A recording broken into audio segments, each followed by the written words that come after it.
दिखेगा स्क्रीन पर।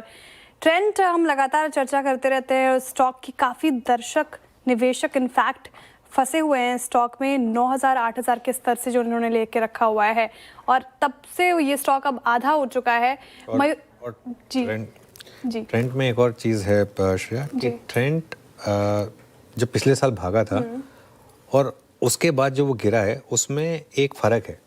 बहुत लोगों को ये चीज़ समझनी होगी कि जब भी स्टॉक्स गिरे आप सिर्फ ये मत देखें कि स्टॉक कितना गिरे।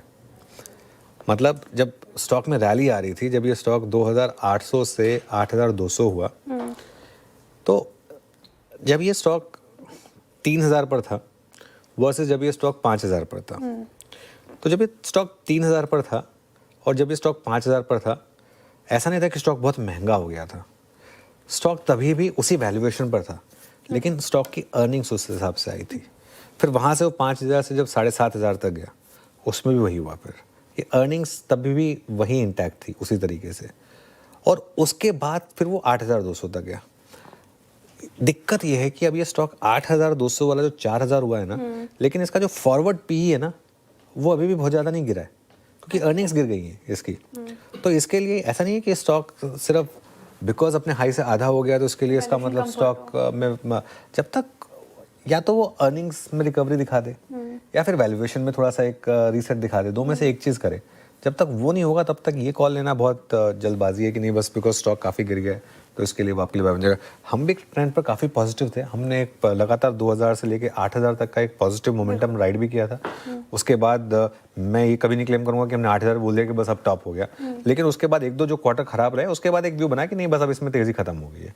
अब जब तक ये एक दो अच्छे सॉलिड क्वार्टर डिलीवर नहीं करेगा तब तक इसकी रैली रिज्यूम होना मुश्किल है।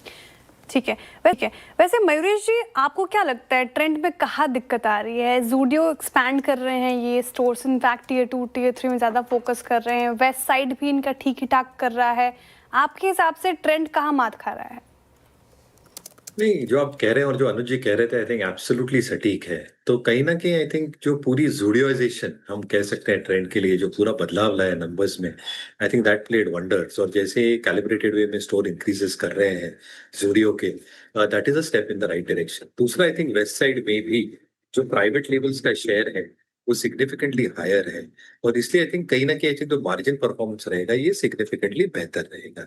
हवेवर आई थिंक जो हम एक्सपेक्ट करते हैं, यानी जो पेग किए थे numbers FY27 exit on a very high base of 24 and 25, company को आई थिंक ये बेस पे इंक्रीमेंटल रेवेन्यू ग्रोथ बीट करना डबल डिजिट्स में, यानी 20-25% के ऊपर वॉल्यूम वाइज या मार्जिन में एक सॉलिड एक्रीशन लाना in the current state, looking at the base itself, I think ये थोड़ा चैलेंजिंग रह सकता है। और ये शायद थोड़ा मिसमैच हो रहा है एनालिस्ट के एक्सपेक्टेशन में, स्ट्रीट के एक्सपेक्टेशन में, और ये नंबर जो डिलीवरी कर रहे हैं।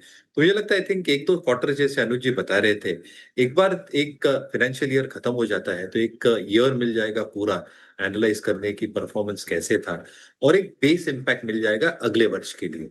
हम यही उम्मीद लगाए बैठे हैं कि डिस्क्रिशनरी स्पेंडिंग वापस बहुत तगड़े तरीके से आएगी। ट्रेंड एक जबरदस्त स्टोरी है, but as Anuj ji said, which I completely subscribe, earnings rerating करने के लिए अर्निंग्स का सहारा चाहिए जो अभी आ नहीं रहे हैं।